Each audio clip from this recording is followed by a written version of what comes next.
পৃথিবীতে চারটা আসমানি কিতাব সবচাইতে সেরা। এক হচ্ছে তাওরাত, দ্বিতীয়ত জাবুর, তৃতীয়ত ইনজিল, চতুর্থত কোরআন। তাওরাত আল্লাহ নাজিল করেছেন সাইয়েদনা মুসা আলাইহিস সালামের উপর, জাবুর নাজিল করেছেন দাউদ আলাইহিস সালামের উপর, ইনজিল নাজিল করেছেন ঈসা আলাইহিস সালামের উপর, আর বিশ্বনবীর উপর নাজিল করেছেন কোরআন। ঠিক কিনা? এই তাওরাতকে রব্বুল আলামিন স্বয়ং নিজ হাতে লিখে কাঠের ফলকের মধ্যে, তক্তার মধ্যে লিখে সাইয়েদনা মুসা আলাইহিস সালামকে দিয়েছে। সুবহানাল্লাহ। এটাকে আরবিতে বলে আলওয়াহ। লাউহানের প্লুরাল হচ্ছে আলওয়াহ। কাঠের তক্তার মধ্যে আল্লাহ নিজে তাওরাত লিখেছেন। কিসের মধ্যে লিখছেন?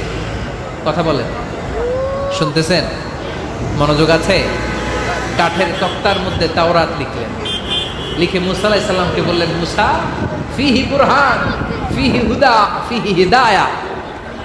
এই হচ্ছে তাওরাত কিতাব, আমি নিজ হাতে লিখে দিয়েছি। এর মধ্যে হেদায়েত আছে, এর মধ্যে বরকত আছে, এর মধ্যে বুরহান আছে, দলিল আছে। যাও এই কাঠের তক্তার মধ্যে লেখা তাওরাত কিতাবকে নিয়ে যাও, বনি ইসরাইলের কাছে এই তাওরাত কিতাবের দাওয়াত দাও। সাইয়েদনা মুসা আলাইহিস সালাম ছিলেন অনেক শক্তিশালী নবী। উনি ভাবলেন অল্প কয়েকটা তক্তা, কাউকে ডাকার দরকার নাই, আমার ভাই হারুনরে লাগবে না, আমি যথেষ্ট।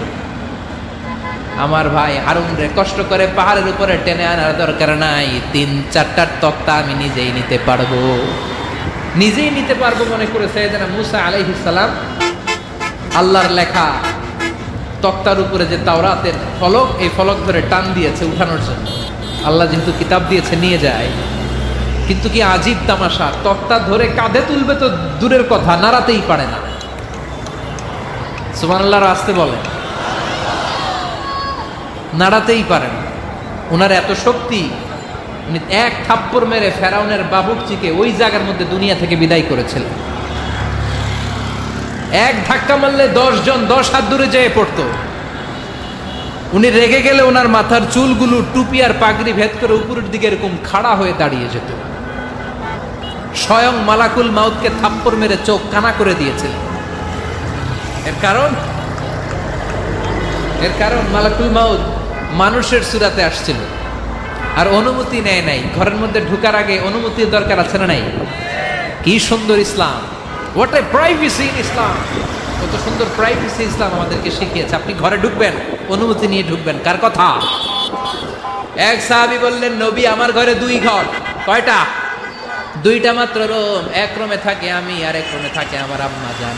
যেই আম্মা জানের বুকের দুধ খেয়ে আমি 10 মাস পেটের ভেতরে ছিলাম, 2 বছর বুকের দুধ খেয়ে বড় হলাম। আমার আম্মা জান থাকে এক রুমে, আমি থাকি আর এক রুমে। ও নবী, আমার মায়ের রুমে ঢোকার আগেও কি অনুমতি নেওয়া লাগবে নাকি? বিশ্বনবী বললেন, ও সাহাবা, আতুহিব্বু আন তারাহা উরিয়ানা, do you like to see your mother naked? তুমি কি তোমার মাকে নেকেড দেখতে চাও? তুমি কি তোমার মাকে উলঙ্গ দেখতে চাও? সাহাবী বললেন, কাল্লা, কখনোই না। বিশ্বনবী বললেন, ইদান তাস্তাআদিন, তোমার মাকে যদি উলঙ্গ দেখতে না চাও, তাহলে অবশ্যই অবশ্যই অবশ্যই তোমার মায়ের ঘরে ঢোকার আগে অনুমতি নিয়ে ঢুকবা। সুবহানাল্লাহ। মায়ের ঘরে ঢোকার আগে অনুমতি নিতে হবে। তাহলে ভাইয়ের ঘরে, বোনের ঘরে, ভাবির ঘরে, হ্যাঁ, ঢুকাই যাবে না। ভাবির ঘরে ঢোকা যাবে? কারো ঘরে ঢোকার আগে অনুমতি নিতে হবে। এটাকে বলে প্রাইভেসি। ইসলামী প্রাইভেসিকে গুরুত্ব দেয়। কারণ আপনি হয়তো এমন একটা সময় চলে যাবেন ঘরের ভিতরে, ঘরের ভেতরে আপনার আম্মা ওই সময় হয়তো হালকা পোশাক পরে, সিম্পল কোনো কাপড় পরে শুয়ে আছে, ঠিক কিনা? ওই পোশাকে সে আপনার সামনে আসতে চায়। আপনি যখন নক করবেন, আপনি যখন সালাম দিবেন, পারমিশন চাইবেন, সে হয়তো ওনাকে ঢেকে চাদর পরে সুন্দর করে জামাটা পরে তারপরে আপনার সামনে আসবে। চিল্লায় বলেন ঠিক কিনা? এজন্য অনুমতি নিয়ে ঢুকা ফরজ। কারো ঘরে যখন যাবেন, আগে সালাম দিবেন, 3 বার সালাম দিবেন। 3 বার সালাম দেওয়ার পরে যদি উত্তর না পাওয়া যায়, চলে যাবেন। কার কথা? মানতে রাজি আছেন তো? এগুলো মানি না, এই জন্যই ঘরে অশান্তি, ফ্যামিলিতে অশান্তি, চোখের হেফাজত নাই, নজরের হেফাজত নাই। এই নজরের লাগাম যদি টেনে ধরতে পারেন, ফ্যামিলির 50% সমস্যা এমনিই চলে যাবে। চিল্লায় এখন ঠিক কিনা?